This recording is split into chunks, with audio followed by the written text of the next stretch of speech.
Chalo. A very good day to everyone. So now we are going to start the discussion of the place of supply के questions. यहाँ पे हमको writing session भी साथ ही साथ सीखना है. प्लेस ऑफ सप्लाई ढंग से पढ़ा है नहीं पढ़ा है उससे कोई फर्क नहीं पड़ता इस वक्त. ठीक है, इस वक्त मेरे को कोई मतलब नहीं है, क्योंकि मैं तुमको खुद ही बताती जाऊंगी इसका आंसर ये है. मेरे को एक्सपेक्टेशन ये है कि तुम्हें पता हो कि पहले कैसे लिखते हैं, बीच में कनेक्टिविटी टू द क्वेश्चन कैसे होती है और लास्ट में कंक्लूजन कैसे आता है. तो आज का हमारा एजेंडा सिर्फ ये है कि using place of supply chapter we are trying to learn कि एक्चुअल में लिखना कैसे होता है, 3 पैराग्राफ कैसे बनते हैं, ताकि आगे से जितने भी चैप्टर्स आएंगे और whatever chapter we have already done, सब पे कट कॉपी पेस्ट यही फॉर्मेट अप्लाई करना है. अंडरस्टूड? चलो, तो लेट अस स्टार्ट. लेकिन मैं पहले स्टार्ट कर रही हूँ एमटीपी आरटीपी के क्वेश्चन से instead of doing the test your knowledge के क्वेश्चन. अब सबसे पहले यहाँ पे क्या लिखा हुआ है, ये जो क्वेश्चन नंबर 1 है ये बोलता है answer the following question in the light of place of supply provision. ठीक है. अब यहाँ पे खुद इसने ओके बोला है ना कि this provisions are content in IGST act 2017. आगे रह के तुम्हें खुद बता दिया कि प्लेस ऑफ सप्लाई के जो प्रोविजंस हैं, जो सेक्शन है, are they given in CGST act? No, they are given where in IGST act. तो मेरे लिए इजी हो गया, I can write section number 10 या फिर सेक्शन नंबर 12 जो भी आएगा ऑफ आईजीएसटी एक्ट. अब तो कंफर्म है ना कि आईजीएसटी एक्ट है, तो I will write the act also. Now, quick deal enterprise Ahmednagar Gujarat, ठीक है, opens a new branch office office at Hisar Haryana. ठीक है. तो यहाँ पे already this is a branch, इनका नया ब्रांच कहाँ पे खुल रहा है? हरियाणा में नया ब्रांच की ओपनिंग है. अभी मुझे नहीं पता why I need new branch, मुझे अभी कुछ भी नहीं पता. यहाँ पे बोल रहे हैं it purchased building for office from Rohini builders along with pre installed furniture. तो इन्होंने कुछ तो ऑफिस बिल्डिंग खरीदी है, परचेज किया ऑफिस बिल्डिंग, और उसमें साथ में फर्नीचर वगैरह सब कुछ प्री इंस्टॉल्ड है. तो करना क्या है, प्री इंस्टॉल्ड फर्नीचर्स मिले हैं मुझे किसी बिल्डिंग के अंदर, वो यही पूछ रहा है ये प्री इंस्टॉल्ड फर्नीचर का प्लेस ऑफ सप्लाई क्या होगा. अब इसको देख के मेरे को क्या समझने की कोशिश करनी है, सबसे पहले वेदर इट इज, पहला पॉइंट जो मैं कोशिश करूंगी प्लेस ऑफ सप्लाई के क्वेश्चन में समझने का, द फर्स्ट इज, भाई ये place of supply of goods पूछ रहा है या फिर place of supply of service. तो पहला मेरे को क्या आइडेंटिफाई करना है, सबसे पहले I will try to identify whether it is goods related और इट इज सर्विस रिलेटेड. ये किससे रिलेटेड है, गुड्स या सर्विस? फिर गुड्स से रिलेटेड है तो व्हाट इज द सेक्शन? एक ही सेक्शन तुम्हें पता है, सेक्शन 10, और सर्विस में एक ही सेक्शन पता है, दैट इज सेक्शन नंबर 12. ये दो चीजें तुमको यहाँ पे पता है. ठीक है. अब रही बात सब सेक्शन की, गुड्स के रिस्पेक्ट में तो तुम सब सेक्शन एक बार लर्न कर सकते हो, क्लॉजेस लर्न कर सकते हो, बट सर्विस के रिस्पेक्ट में नहीं कर पाओगे क्योंकि 14 सर्विसेज है, कहीं इधर उधर गड़बड़ हो गई तो दिक्कत होगी. तो हम क्या करेंगे, फॉर अ बेटर थिंग, हम सेक्शन नंबर 12 तो सिर्फ सेक्शन नंबर 12 ही रखेंगे और लिखेंगे section number 12 of IGST act 2017. But मुझे एबीसीडी याद हो सकती है, किसकी याद हो सकती है? गुड्स वाले की तो हो सकती है. ठीक है. तो ए है, बी है, सी है, डी है और ई है, ये मुझे याद हो सकता है. अब इसमें क्या क्या था, इसमें सबसे पहले था मूवमेंट. अगर गुड्स का मूवमेंट है तो हम क्या बोलेंगे, अ मूवमेंट. अ मूवमेंट, तो इससे याद रहेगा कि यहाँ पे क्या था, क्लॉज ए था, दैट वाज अ मूवमेंट. ठीक है. बी से बिल, बी फॉर क्या है, बिल, और बिल का था ही क्या, bill to ship to. Done. तो ए भी याद हो जाएगा, बी भी हो जाएगा. A for a movement, b से बिल, तो a movement, b for bill. C से कौन सा था, सी से था देयर इज नो मूवमेंट. ठीक है, सी से क्या था, देयर इज नो मूवमेंट, तो सी पे क्या था, नो मूवमेंट. तो हम कैसे याद कर सकते हैं, चिंटू ने मूवमेंट करने को मना किया, कुछ भी एक नाम रख दो तो तुम्हें याद हो जाएगा, c is for no movement, Chintu ने क्या बोला, मूवमेंट नहीं करना, तो चिंटू से नो मूवमेंट. ठीक है. फिर डी से, यहाँ पे क्या था, असेंबली या फिर क्या था, इंस्टॉलेशन। असेंबली का उल्टा क्या होता है, असेंबल मतलब डिसेंबल। असेंबल का उल्टा डिसेंबल होता है, तो उससे याद रख लो कि डिसेंबल नहीं, यहाँ पे असेंबल करना होता है। तो डी में क्या आएगा, डी का उल्टा असेंबल। ठीक है, कुछ भी एक क्रिएटिविटी करके यू कैन जस्ट लर्न। ए था अ मूवमेंट, बी था बी फॉर तो बिल टू शिप टू ही हो गया, सी चिंटू ने नो मूवमेंट बोला, और डी का उल्टा क्या है, असेंबली करना। डिसेंबल का मतलब उल्टा क्या है, असेंबल करना। और ई पे क्या था, ऑन बोर्ड। तो electronic product on board, E on board, electronic product on board, तो एक प्रोडक्ट है जो बोर्ड पे मिल रहा है, तो इलेक्ट्रॉनिक प्रोडक्ट कहाँ पे मिलते हैं, बोर्ड पे। तो जस्ट हमने क्या किया, कोशिश की कि लर्न कर ले एबीसीडी क्या। ए से अ मूवमेंट था, बी से बिल टू शिप टू था, सी चिंटू ने मूवमेंट मना कर दिया, डी का उल्टा असेंबल है, और ई इलेक्ट्रॉनिक कहाँ मिलते हैं, बोर्ड पे मिलते हैं। ठीक है, अब ये तो हो गया मेरा A B C D E learning. ठीक है, अब जब भी मैं प्रोविजंस लिखूंगी तो यहाँ पे मुझे इतना तो समझ में आ गया, it is provision related to goods.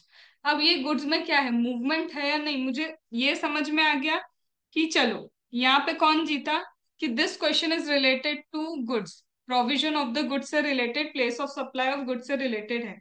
अब सोचना है यहाँ पे क्या बिल्टू शिफ्टू वाला आएगा, ये आएगा, ये आएगा, ये आएगा, क्या आएगा। तो अब देखो बहुत इजी है ये तो आइडेंटिफाई करना। क्या यहीं पे कहाँ पे कहीं पे भी थर्ड पर्सन का डिटेल है, कुछ भी ऐसा दिया है कि उसने डायरेक्शन दिया मूवमेंट के पहले कि यहाँ से नहीं वहां पे गुड्स पहुंचा दो, कुछ भी ऐसा हुआ, यहाँ तो ऐसा कुछ नहीं हुआ।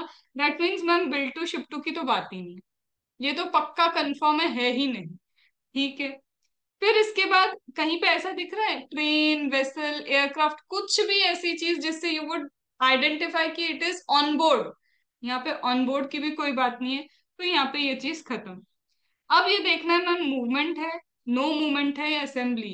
कंफ्यूजन क्यों हो सकता है, क्योंकि यहाँ पे ये एक वर्ड यूज करके रखा है प्री इंस्टॉल्ड, पहले से ही इंस्टॉल्ड है। अब हो सकता है इंस्टॉल्ड देखते से ही तुम्हारा दिमाग क्या चलता है, अरे ये तो इंस्टॉलेशन वाला हमने करके रखा है। अरे सप्लाई के टाइम इंस्टॉलेशन होना चाहिए, क्या होना चाहिए, सप्लाई के टाइम इंस्टॉलेशन होना चाहिए, ये तो पहले से ही इंस्टॉल्ड है। दिस इज नॉट इंस्टॉलेशन के लिए सप्लाई वाला काम नहीं है यार, ये तो पहले से ही लगे लगाई चीजें हैं जो खरीद रहे हैं। Are you getting this thing, कि यहाँ असेंबली की नहीं गई है, करी हुई थी। तो this is not part of your supply, अभी तो ये सप्लाई का पार्ट ही नहीं है। फिर ले दे के बचा क्या मैम, या तो मूवमेंट है या फिर क्या है, मूवमेंट नहीं है। और इस केस में तुम्हें क्या लग रहा है, तुम गए हो गुड्स के पास कि गुड्स तुम्हारे पास आ रहे हैं। जब गुड्स मेरे पास आएंगे आई विल से कि मूवमेंट ऑफ गुड्स है, यहाँ से वहां गुड्स गए। बट मैम यहाँ तो गुड्स मेरे पास नहीं आ रहे, मुझे गुड्स के पास जाना पड़ रहा है क्योंकि I have purchase building, building में इंस्टॉल्ड है गुड्स। तो दैट मीन्स ऐसा लग रहा है कि नो मूवमेंट आएगा, और नो मूवमेंट के हिसाब से I must write section 10 sub section 1 clause C. तो मेरे को पहले तो देखना है whether it is place of supply for goods और service, and if it is goods, a B C D e, कौन सा वाला मुझे क्लॉज यहाँ पे अप्लाई करना है। यहाँ पे अब हम क्या लिखेंगे, हम, चलो इतना तो हम सही निकले, 10(1)(c) ही है। ठीक है, तो इसका मतलब पता है क्या, कैसे याद रखोगे, जब गुड्स हमारे पास आते हैं मूवमेंट ऑफ गुड्स, और जब हम गुड्स के पास जाते हैं नो मूवमेंट ऑफ गुड्स। कभी कंफ्यूजन हो जाए तो at least we would be knowing कि जब गुड्स हमारे पास आ रहे हैं then it is movement of goods, but हम जब गुड्स के पास जाते हैं तो there is no movement. Understood. And this assembly should not be a pre assembled thing, या प्री असेंबली नहीं होनी चाहिए। यहाँ पे ऑलरेडी सप्लाई की, क्योंकि ये सप्लाई हुआ है, बिकॉज ऑफ सप्लाई कोई क्या किया है, असेंबल किया, बात वो होती है। यहाँ तो प्री असेंबल्ड था तो ये भी काउंट नहीं होगा। तो यहाँ पे एक चीज याद रखेंगे हम, कि प्री असेंबली काउंट नहीं होती, यहाँ पे इंक्लूड नहीं है प्री असेंबल्ड। अंडरस्टूड। अब करना क्या है, तुमको लिखना है सबसे पहली शुरुआत ऐसे ही, एज पर सेक्शन नंबर 10(1)(c)। अब इसका कंफ्यूजन है ही नहीं, दैट इज आईजीएसटी एक्ट। ठीक है, अब तुम प्रॉपर पूरा लिखोगे जो तुमने पढ़ा था। अब यहाँ तो क्या लिखा है, if supply does not involve movement of goods. तो हमने भी ऐसे कीवर्ड्स में ये लिखा था ना, if there is no movement of goods. तो तुम्हें जरूरी नहीं है cut copy paste, you have to write section number 10 के अकॉर्डिंग। सीधे लिखो if there is no movement of goods. ठीक है, तो if the supply is related to no movement of goods, in such a case the place of supply will be.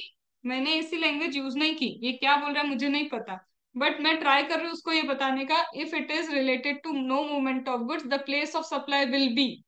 यहाँ तक अपनी language चलेगी। लेकिन इसके बाद जो लैंग्वेज है मैंने कहा था do not change your language, यहाँ location of goods at the time of delivery to recipient, ये एज इट इज चाहिए होगा। तो location at the time of delivery to recipient. अब तुमने इतना प्रोविजन पूरा लिख दिया, भले ही बुक में कैसा भी लिखो तुम्हारा इतना ही प्रोविजन होना चाहिए। ठीक है, अब you will change the paragraph. Para change, एक लाइन छोड़ो और दूसरे पैराग्राफ में अब ये जो चीजें लिख रहे हैं ना, आप समझाओ उसको कि अपने क्वेश्चन में क्या हुआ है। Since the office furniture in the case given above is already pre installed, that means there is no movement of goods. ठीक है, तो यहाँ समझाओ कि क्यों तुमने ये प्रोविजन लिखा नो मूवमेंट का। क्योंकि यहाँ पे जो ऑफिस फर्नीचर था यहाँ पे प्री इंस्टॉल्ड था, यहाँ पे कोई मूवमेंट ऑफ गुड्स नहीं हुआ है। Since section 10(1)(c will be applicable, फिर उसको समझाओ, इसलिए 10(1)(c हमने क्या किया है, अप्लाई किया है। फिर एक और पैरा चेंज, और पैरा चेंज में बताओ therefore no movement of goods में क्या होता है, location of goods at the time of delivery to recipient. तो अब बताओ therefore the place of supply will be, जो भी तुम्हारा प्लेस ऑफ सप्लाई निकले वन लाइनर, एकदम एक लाइन। इसमें जो पूछा है सेम लाइन में therefore the place of supply of pre installed office furniture, same line cut copy paste, conclusion में विल बी, और फिर बस तुम क्या लिख दोगे, जो भी है what ever it is. Haryana है तो हरियाणा, या फिर तुम्हारा अहमदाबाद है तो Ahmedabad, what ever it is. Understood. तो पहले हम लिखेंगे प्रोविजन, और प्रोविजन की शुरुआत होगी हमारे सेक्शन से। फिर अपनी लैंग्वेज में बता दो कि बिल टू शिप टू है, जो भी है उतना तक अपनी लैंग्वेज लिखो, और बस कीवर्ड चाहिए as it is place of supply का कीवर्ड। एक बार वो कीवर्ड लिख दिया, प्रोविजन का पैरा खत्म। एक लाइन छोड़ो, उसके बाद लिखो कि हाउ, कैसे पता चला कि 10(1)(c ही एप्लीकेबल होगा।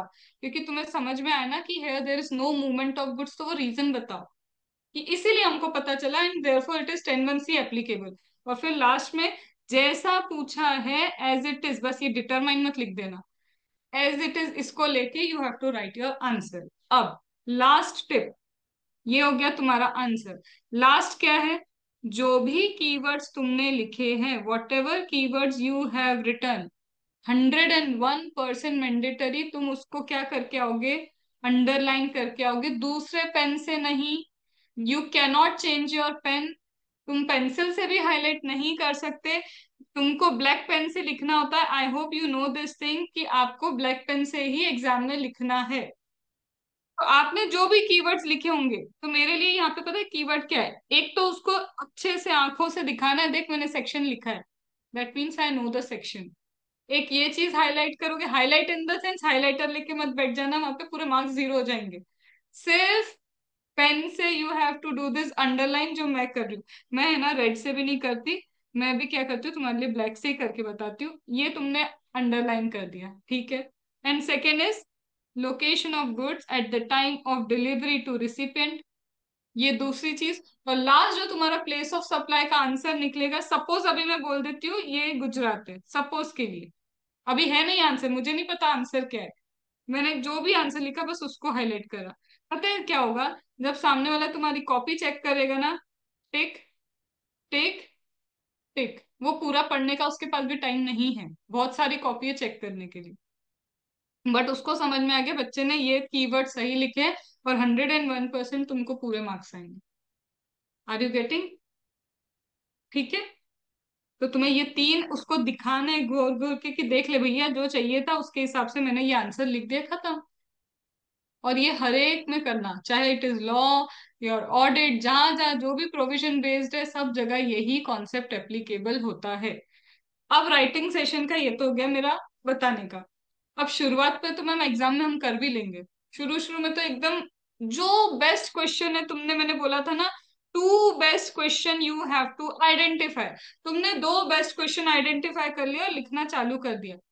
मुझे भी पता है क्वेश्चन नंबर कोई भी हो सकता है। For an example question two तुमने पहले स्टार्ट किया, फिर क्वेश्चन नंबर थ्री स्टार्ट किया। ये दो में ये फॉर्मेट अच्छे से अप्लाई करो। मतलब उसको इतना समझ में आ जाना चाहिए एग्जामिनर को कि you know the way of writing your answers. फिर उसके बाद तुम्हें भी दिखेगा शायद टाइम कम होता जा रहा है। तो अगर टाइम कम है तो लास्ट लास्ट में तुम ये जो ये लोग करते ना, ये सब कुछ मिक्स है खिचड़ी, फिर तुम ये खिचड़ी बना सकते हो। But at least your two question should be properly return, कि उसको पता हो कि तुम्हें आता है। बाद में टाइम की कमी थी इसलिए तुमने ये प्रोविजंस अप्लाई किए हैं, इसलिए तुमने ऐसा फॉर्मेट अप्लाई किया आंसर राइटिंग का। और ऐसा हुआ है चेकिंग में कि जब आप प्रॉपरली शुरू के आंसर्स लिखते हैं, लास्ट लास्ट के आपके थोड़े अच्छे नहीं भी होंगे तो भी वो मार्क्स देगा, क्योंकि वो आपको जज पहले के दो तीन क्वेश्चन में कर चुका है। और ग्रेस भी मिलती है सीए के एग्जाम्स में, यू गेट ग्रेस आपके प्रॉपर प्रेजेंटेशन के। ऑब्वियसली मुझे खिचड़ी वाली कॉपी मिलेगी ना, मैं खुद एज अ ह्यूमन नहीं पढ़ूंगी, इतनी मेहनत नहीं कर पाऊंगी कि मैं एक एक चीज उसको देखूं कि बच्चे ने लिखने की कोशिश क्या की है। बट वही खिचड़ी वाला जिनकी राइटिंग अच्छी नहीं है, उसने ये हाईलाइट करके रखा है ना, तो मेरे को मेहनत कम हो जाएगी कि अच्छा भैया लिखा तो सही है, बस बच्चे की राइटिंग अच्छी नहीं है या फिर उसको ढंग से प्रेजेंटेशन करते नहीं आता। और राइटिंग बिगड़ती कब है?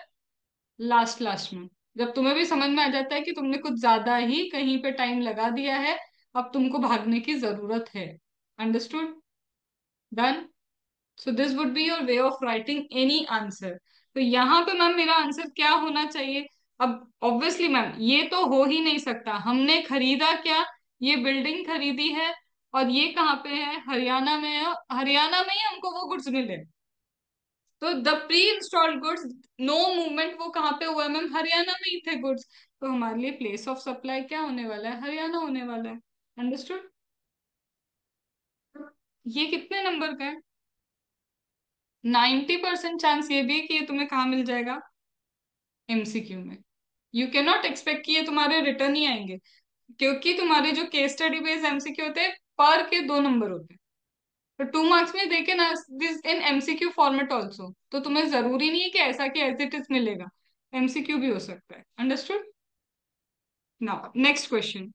सुप्रा events and event management company, कुछ तो याद आ रहा है कि इवेंट मैनेजमेंट कंपनी है, और हमने कहीं तो पढ़ा था सेक्शन नंबर 12 में ऑर्गेनाइजिंग एन इवेंट। तो ये कहाँ पे पहुंच गए? इवेंट ऑर्गेनाइज करने पहुंच गए। ठीक है, अभी आगे फिर भी पढ़ लेते हैं, इनकी संतुष्टि के लिए हो सकता है हमको कुछ गलत लग रहा हो। तो भाई ये जो कंपनी है ये तो है न्यू दिल्ली में, और उन्होंने एक अवार्ड फंक्शन ऑर्गेनाइज किया है जो एक रजिस्टर्ड पर्सन के लिए ऑर्गेनाइज हुआ है। ये रजिस्टर्ड पर्सन कहाँ पे है? यूपी का रजिस्टर्ड पर्सन है, लेकिन इवेंट ऑर्गेनाइज मुंबई में हुआ। तो मुझे ऐसा कुछ कुछ याद आ रहा है, पक्का ये तो इवेंट मैनेजमेंट है। बट मैं क्या पूरा लिखूंगी? अब क्लॉज तो मैं लिख नहीं सकती क्योंकि मैं सर्विस के क्लॉजेस याद नहीं करना चाहती। तो मैं क्या लिखूंगी? सेक्शन 12 ऑफ IGST एक्ट, इसमें आगे क्या आएगा? In this section, place in case of supply related to organizing an event, the place of supply will be, अब क्या है उसका place of supply?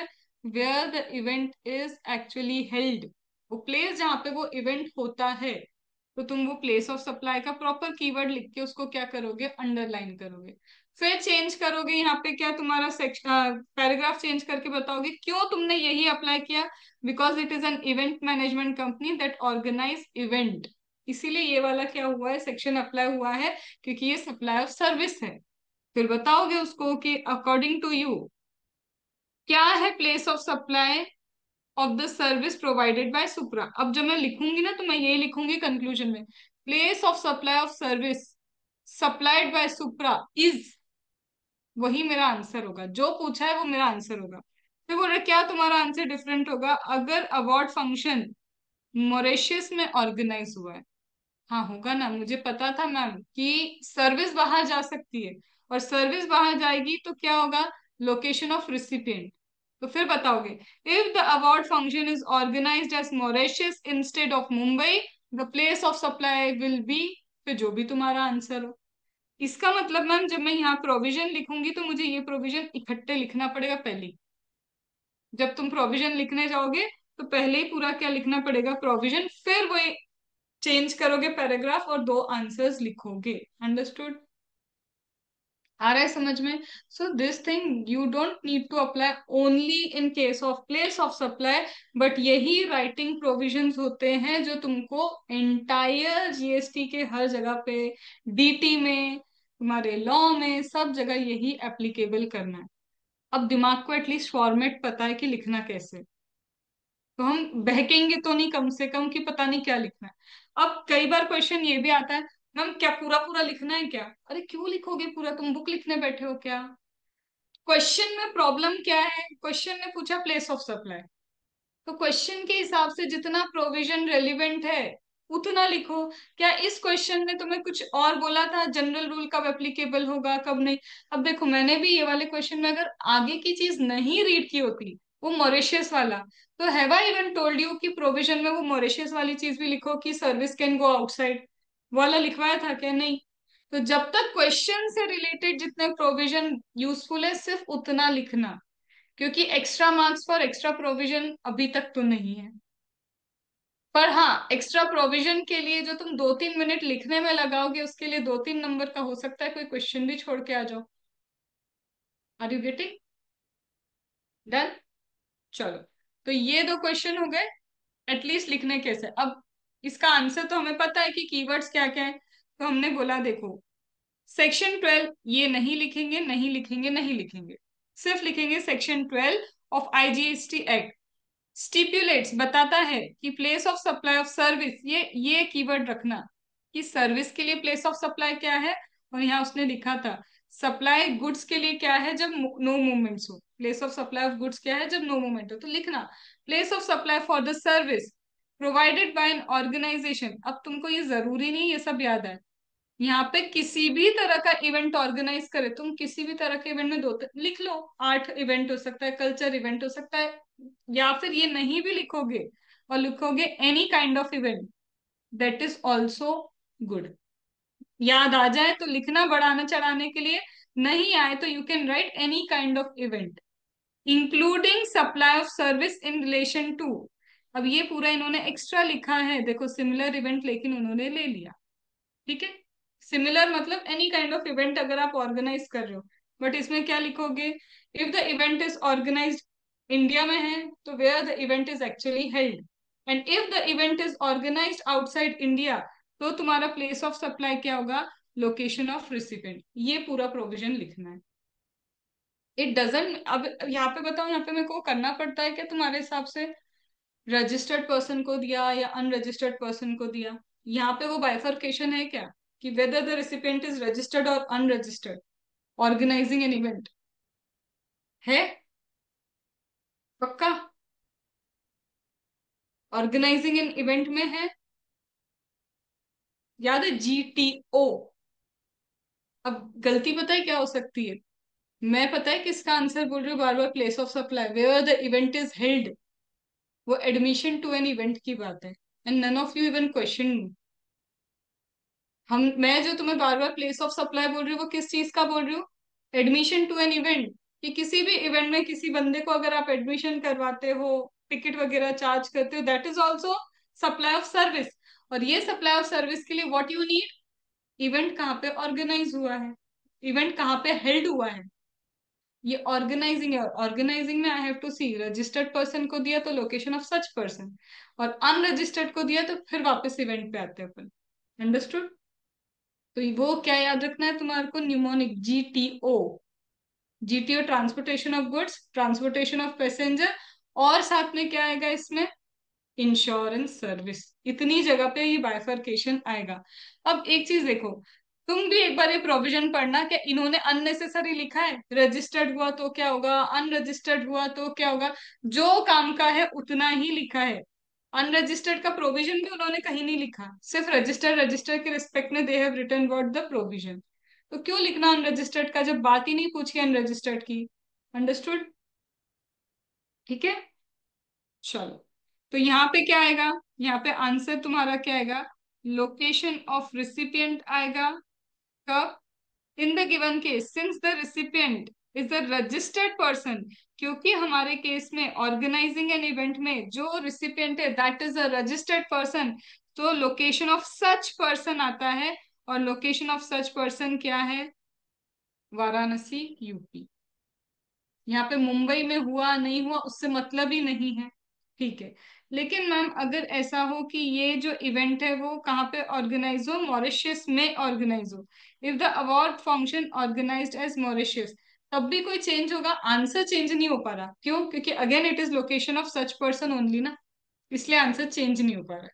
Understood? Done? This was a good question. Done?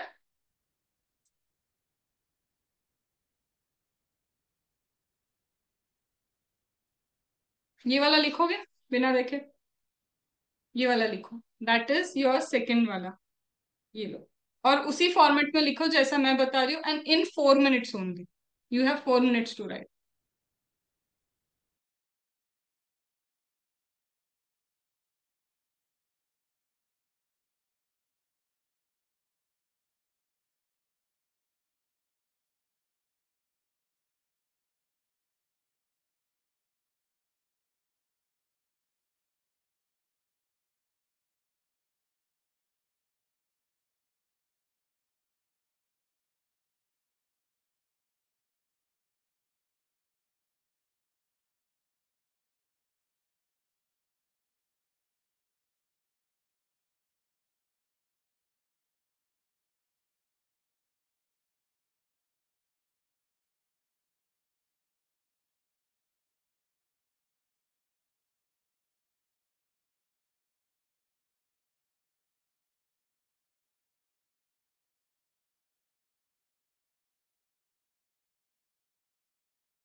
To and half minute left.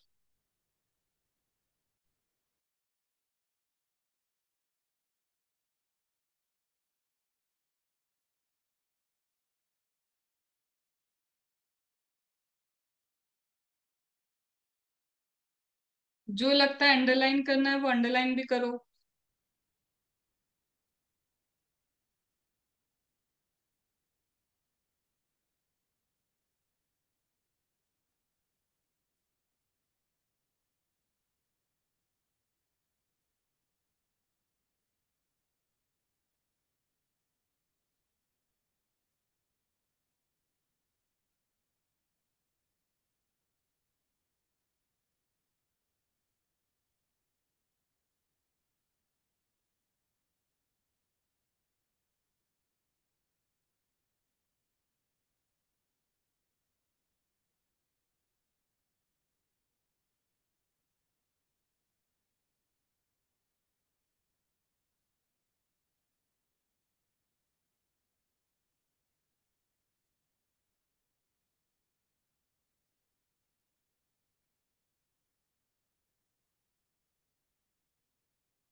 Done.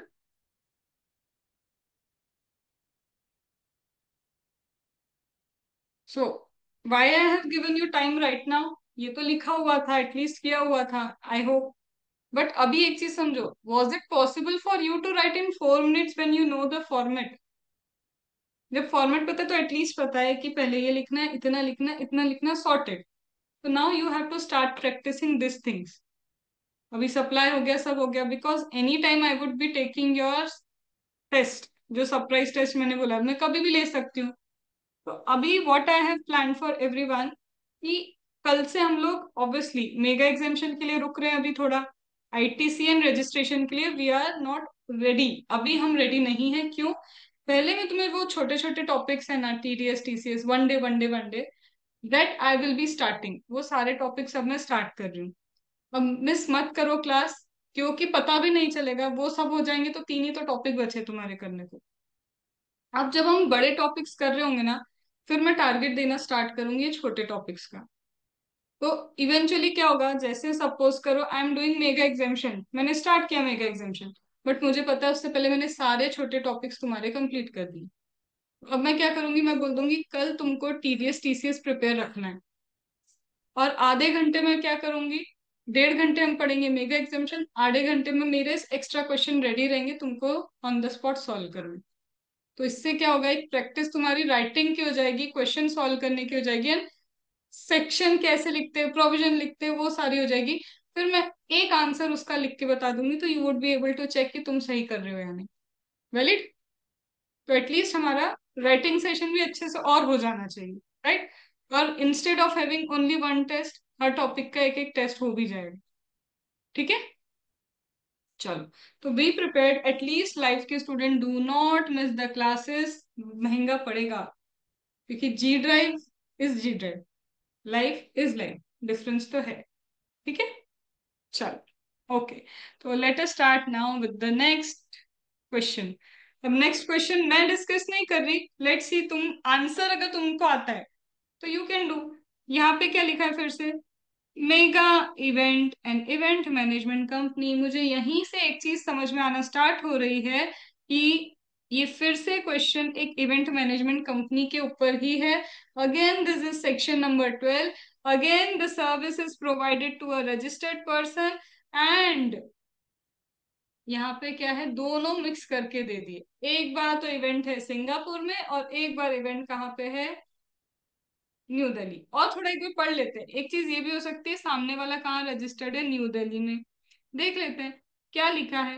वो बोल रहा है भाई ये इवेंट मैनेजमेंट कंपनी जो है ना, ये कहाँ पे, ये तो कोलकाता में। इसने 2 फंक्शंस ऑर्गेनाइज किए हैं, किसके लिए, इसके लिए रजिस्टर्ड पर्सन जो चेन्नई में रजिस्टर्ड है। तो वही हो गया भाई, एक रजिस्टर्ड पर्सन के लिए इवेंट कौन सा है, ऑर्गेनाइजिंग एन इवेंट वाली सर्विस है।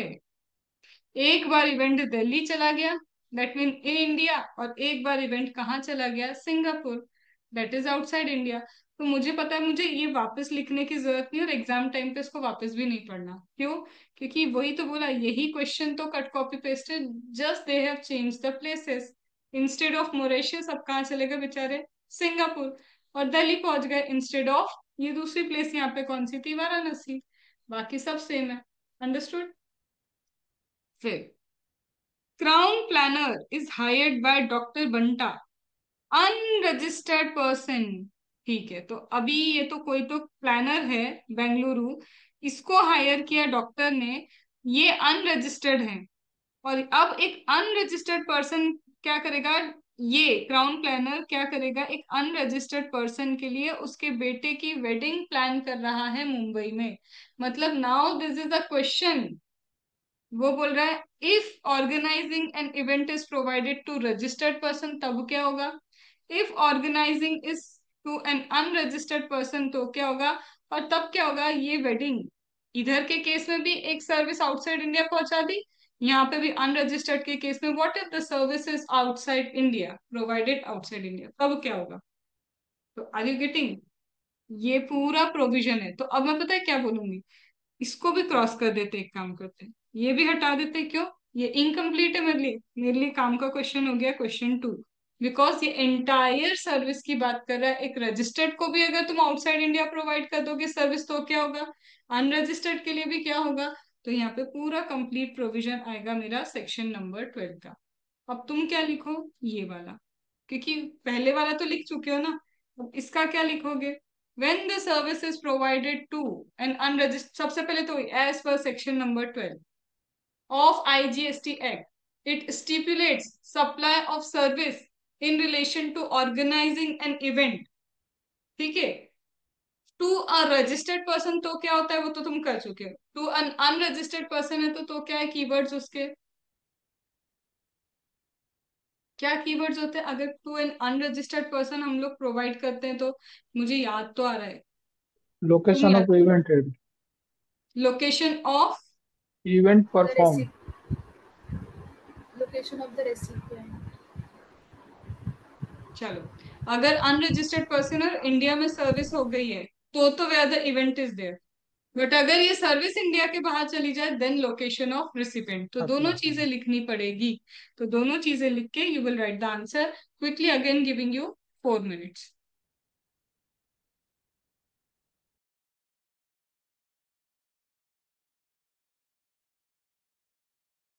Everyone would be having question bank, मैं यहाँ पे टाइमर शो कर रही हूँ।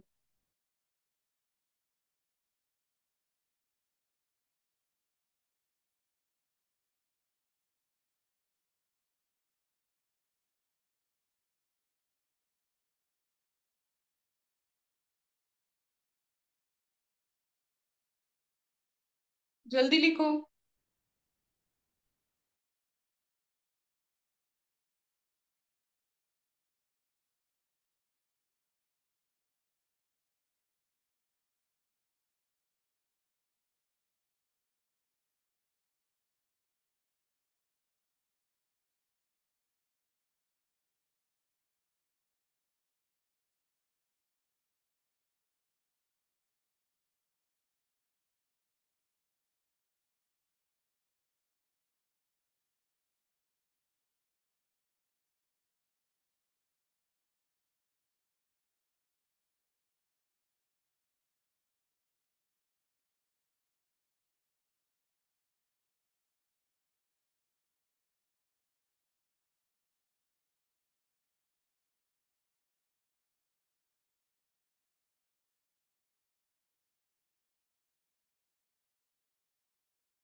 चलो स्टॉप। चलो अब नेक्स्ट वाले क्वेश्चन पे आते हैं।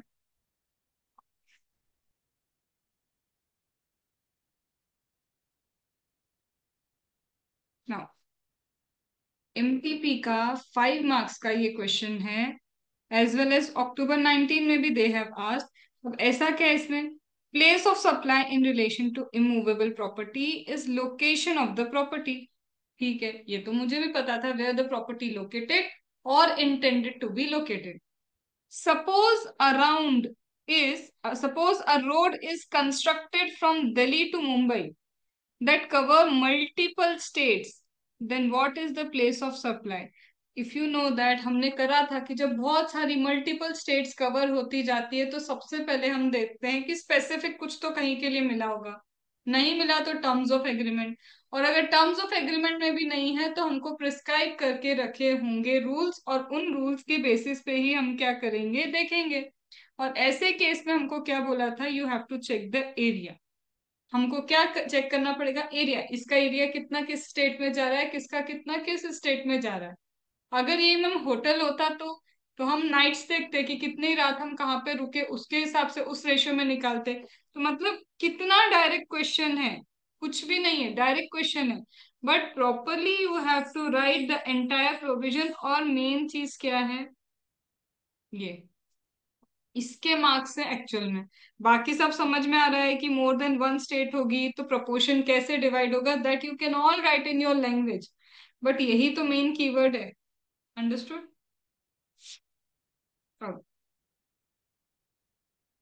Mister Sheru, unregistered person and resident of Pune, hire the service of, खुद ही दे दिया सर्विस, मतलब this is going to be supply of service. और अब मुझे ऐसा पता नहीं क्यों फील हो रहा है, फिर से क्या आ गया, इवेंट मैनेजमेंट कंपनी। मतलब ले दे के इनको एक ही चीज समझ में आ रही है, वो क्या है, event management company related service. मतलब सब कुछ है इनके पास जिंदगी में और क्वेश्चन देने के लिए, लेकिन ये कहाँ अटके हुए हैं, इवेंट मैनेजमेंट। तो क्या हमें बार बार इससे क्वेश्चन करना, नहीं, मुझे एक क्वेश्चन समझ में आ गया। दूसरा ये कि एक अनरजिस्टर्ड पर्सन जब सर्विसेज लेता है तो हमें पता है अनरजिस्टर्ड पर्सन जब सर्विस लेगा, इन that case what would be the place of supply, वही देखो। प्लेस ऑफ सप्लाई अभी क्या होगा, अगर ये सर्विस बैंकॉक में चली जाए तब क्या होगा, अगर ये सर्विस एक रजिस्टर्ड पर्सन को प्रोवाइड हो और फिर से रजिस्टर्ड इंडिया में हो या इंडिया के बाहर हो तो क्या होगा। और ले दे के यही टाइप के क्वेश्चन तुम देख रहे हो कितनी बार पूछ के रखे हैं। Is there any change? तो कोई एक question you have to do, either you will mark out question number 3, either question 2। Exam time पे एक क्वेश्चन हो गया मतलब पता है कि ये क्वेश्चन भी ऑटोमेटिकली मेरा सॉल्व हो चुका है। अंडरस्टूड। अब फाइनली थोड़ा ढंग का क्वेश्चन, अब ये क्या है, ढंग का बोल तो रहे, पता नहीं फिर ये वैसे ही आ जाए ऑर्गेनाइजिंग एन इवेंट। यहाँ पे सप्लाई का कॉन्सेप्ट भी इंक्लूडेड है। क्या बोलता है, Asha enterprise supplier of machine. इससे तो एक चीज क्लियर हो गई, इट इज सेक्शन नंबर 10। यहां तक तो कंप्लीट हो गया कि इट इज सेक्शन नंबर 10। तो ये जो आशा एंटरप्राइज है ये मशीन सप्लाई करते हैं, एंड ये कहाँ पे लोकेटेड है, Kolkata Rajasthan, and registered for the purpose. तो this is an registered person, registered supplier, Kolkata में भाई साहब रजिस्टर्ड हैं। It receives an order from Deep traders located, अब इनको एक ऑर्डर आता है पंजाब से, ठीक है, एंड रजिस्टर्ड, और ये भी एक रजिस्टर्ड पर्सन से ही इनको ऑर्डर आया है। तो recipient also registered, supplier also registered. अब तक इतनी कहानी क्लियर हुई कि मशीन वगैरह सेल करने का हमारा काम है। फिर आगे, the order is for 100 machines, चलो अच्छी बात है, with an instruction to shift the swing machine to, ओ हो, कुछ कुछ कुछ कुछ समझ में आया। विथ एन इंस्ट्रक्शन, कुछ तो इंस्ट्रक्शन आया है कि ये मशीन कहाँ जाएगी, ये मशीन जाएगी एक और रजिस्टर्ड पर्सन को, ज्योति सन को। मतलब मैम ये हुआ सप्लायर, ये हुआ मेरा रजिस्टर्ड रिसिपिएंट, और रिसिपिएंट ने एक इंस्ट्रक्शन दिया है कि ये मशीन जानी चाहिए ज्योति सन्स को जो पंजाब में है। ज्योति सन्स किसकी कस्टमर है, ज्योति सन्स ये दीप की कस्टमर है, मतलब वही परचेसर की कस्टमर है ये। कुछ तो समझ में आ रहा है कि ये कौन सा वाला क्लॉज लगाना चाह रहे हैं। फिर बोला है ये जो मशीन है इसको शिप कर दिया, शिपमेंट कर दिया, इसका मतलब गई। अब मैम शिपमेंट से हम ये तो नहीं सोच लेंगे मूवमेंट ऑफ गुड्स है, क्योंकि यहाँ क्लियर एक चीज दिख रही है कि विथ इंस्ट्रक्शन कुछ परचेस हुआ है, पहली चीज। एंड विथ इंस्ट्रक्शन परचेस के बाद इन दोनों का एक सप्लाई अलग है, दीप एंड आशा एंटरप्राइज का, और दीप और ज्योति एंड सन्स का अलग एक सप्लाई चल रहा है। There are two supplies involve. तो इससे तो मैम क्लियर हो गया कि ये क्लॉज कौन सा है, सेक्शन 10 सब सेक्शन 1, और बी फॉर था bill, bill to ship to है ये। तो now this is a clause related to bill to ship to, मतलब ma'am section 10 sub section 1 clause b आएगा। बट अब क्या देखना है, सिर्फ ये नहीं देखना, एक तो प्लेस ऑफ सप्लाई चलो बता देंगे, what is place of supply, bill to ship to है principal place of the business of such person, मतलब ये दीप का जो principal place of the business है that will be the place of supply. साथ में एक और कॉन्सेप्ट लगाया उसने, पूछा क्या है, ये बताओ इंटर स्टेट सप्लाई या इंटर स्टेट सप्लाई हुआ है।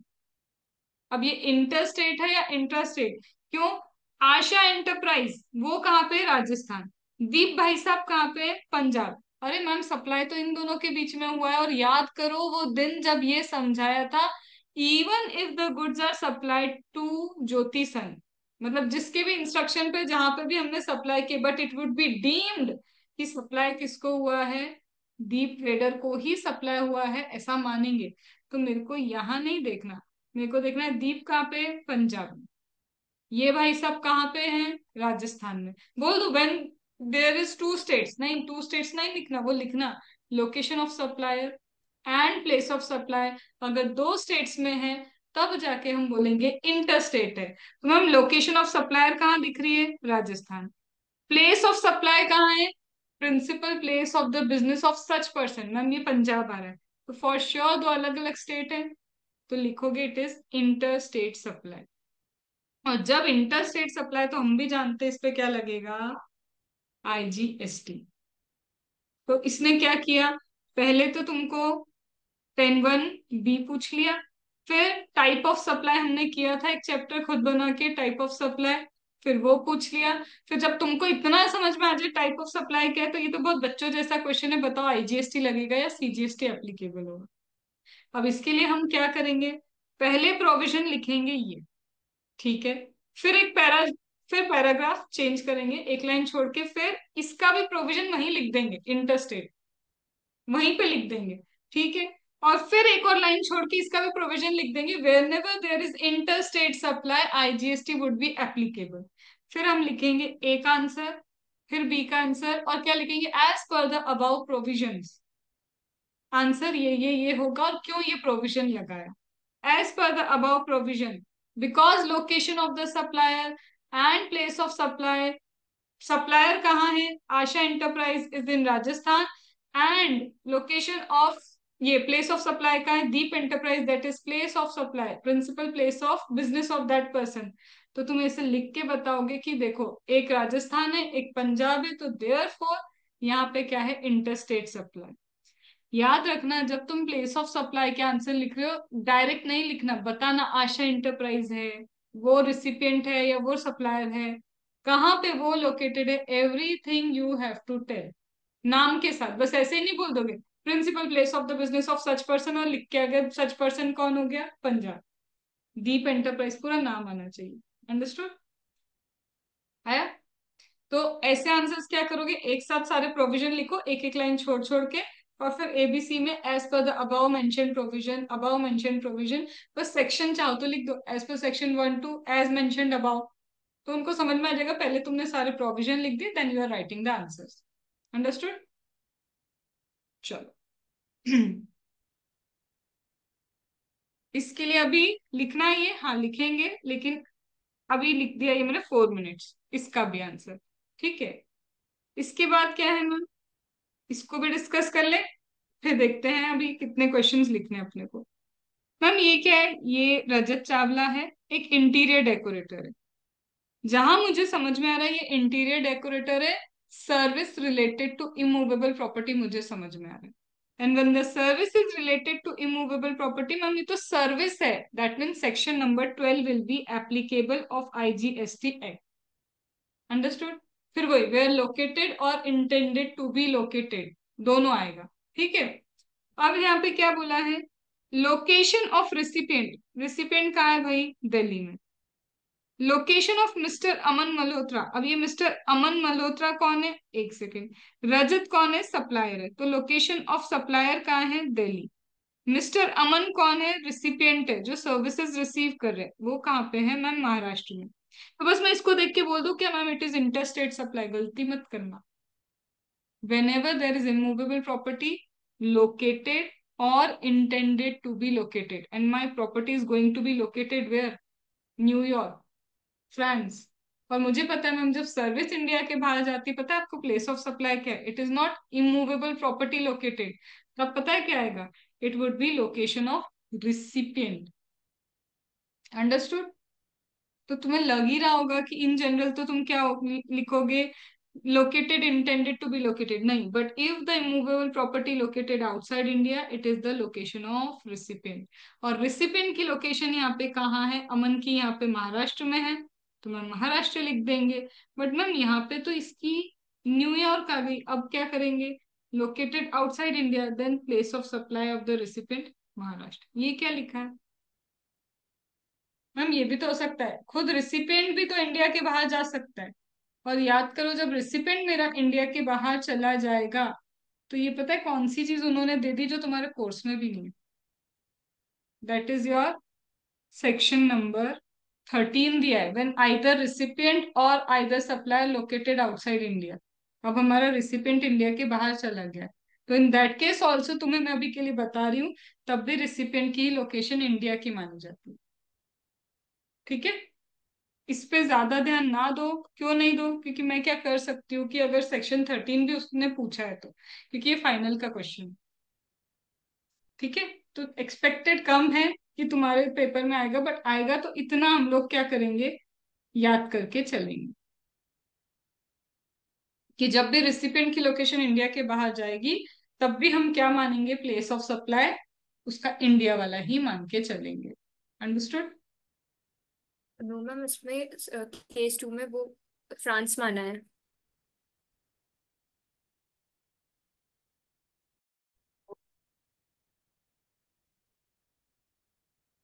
चलो, now moving to section number question number 7।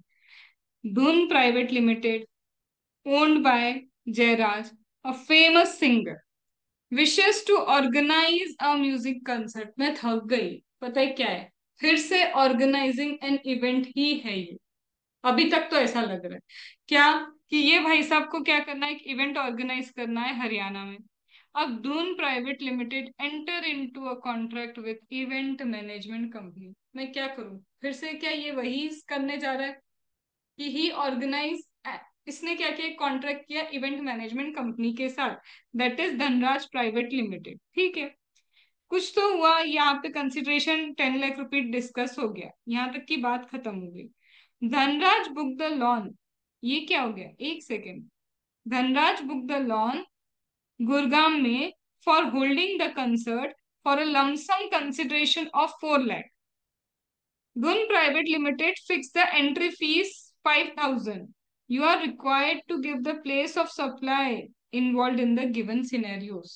ये क्या ही बोल दिया, मुझे ऐसा लगा दो चीजें यहाँ पे। कैसे दो चीजें, सबसे पहले ये धुन प्राइवेट लिमिटेड, ठीक है, ये धुन प्राइवेट लिमिटेड क्या है, एक फेमस क्लासिकल सिंगर, इसने क्या किया, owned by Jairaj, a famous classical singer, wishes to organize an event।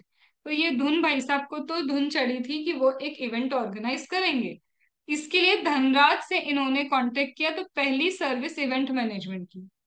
तो first is related to your event management. फिर धनराज जी को इवेंट मैनेज करना है, तो कोई प्लेस तो चाहिए होगी ना इवेंट मैनेजमेंट के लिए, मतलब immovable property is needed to organise an event.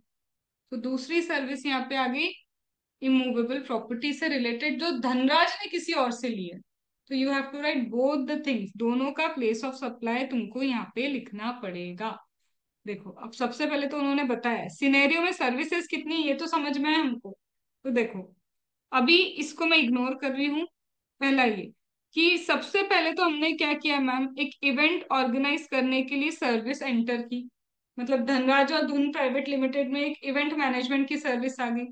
दूसरा फिर ये जो धनराज है, इसने होटल बुक किया, तो होटल बुक किया तो एकोमोडेशन रिलेटेड सर्विस आ गई। और तीसरी सर्विस अभी एक और है इसमें छुपी हुई है, वो कौन सी छुपी हुई है? ये कुछ दिख रहा है, एंट्री टू एन इवेंट। ये भी तो एक सर्विस है। तो एंट्री टू एन इवेंट, तो ये आ गई मेरी यहाँ पे क्या, तीसरी service, that is admission to an event. और तुम्हें भी पता है admission to an event is course furtherance of business. तो उसका भी हमको क्या चाहिए, प्लेस ऑफ सप्लाई। तो यहाँ पे क्या मैम, पहले मैं एक साथ सारे के सारे लिख दूं? प्रोविजन नहीं, ऐसे केस में पहला उठाओ, पहले का प्रोविजन लिख के आंसर लिखो। दूसरा उठाओ, दूसरे का प्रोविजन लिख के आंसर लिखो, because they have not given any bifurcation. उन्होंने बाइफर्केशन नहीं दिया है। तुम्हें आइडेंटिफाई करना था इस केस स्टडी में कि कितनी नंबर ऑफ स्टडी थी, क्योंकि देखो कितने चालाकी से लिखा है। Determine place of supply in respect of supplies, supplies involve in the scenario. इस सिनेरियो में कितने सप्लाईज हैं तुमको ही आइडेंटिफाई करना था। तो ये अगेन एक अच्छा क्वेश्चन है। अब मेरे को एक चीज बताओ, is place of supply tough? सिर्फ यू हैव टू आइडेंटिफाई ये सर्विस है, ये गुड्स है, you should know the keyword and after knowing the keyword you must write the answers. उतना ही है। आया? Bro, sit properly. ठीक है। अब क्या लिखना है? Question 7 you have to write. अब भी लिखना है क्वेश्चन 7 बिना देखे। And you have to write question 6। क्यों क्वेश्चन 6? मैं अभी के अभी वो डिस्कशन कर दूंगी कि भैया रिसिपेंट भी फ्रांस में तो क्या होगा। ठीक है। तो टोटल 8 मिनट्स, 8 मिनट दे रही हूँ। You have book 7 you have to write, और कौन सा है हमारा? 6, 6 and 7 लिखो। And even the G drive student need to write this thing, और चेक करना कि दे आर डूइंग करेक्ट और नॉट। चलो लिखो।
मैम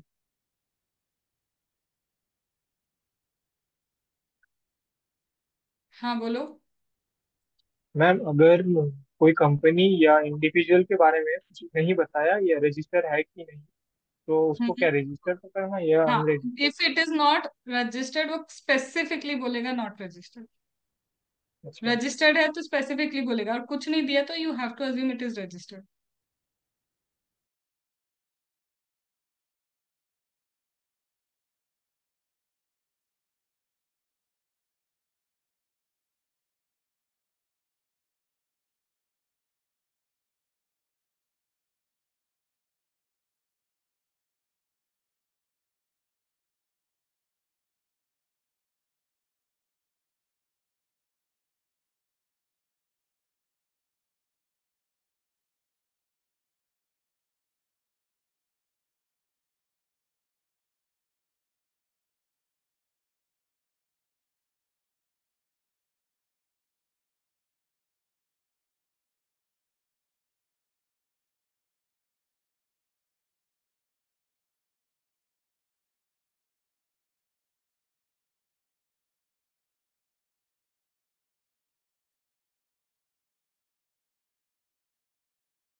चलो स्टॉप राइटिंग।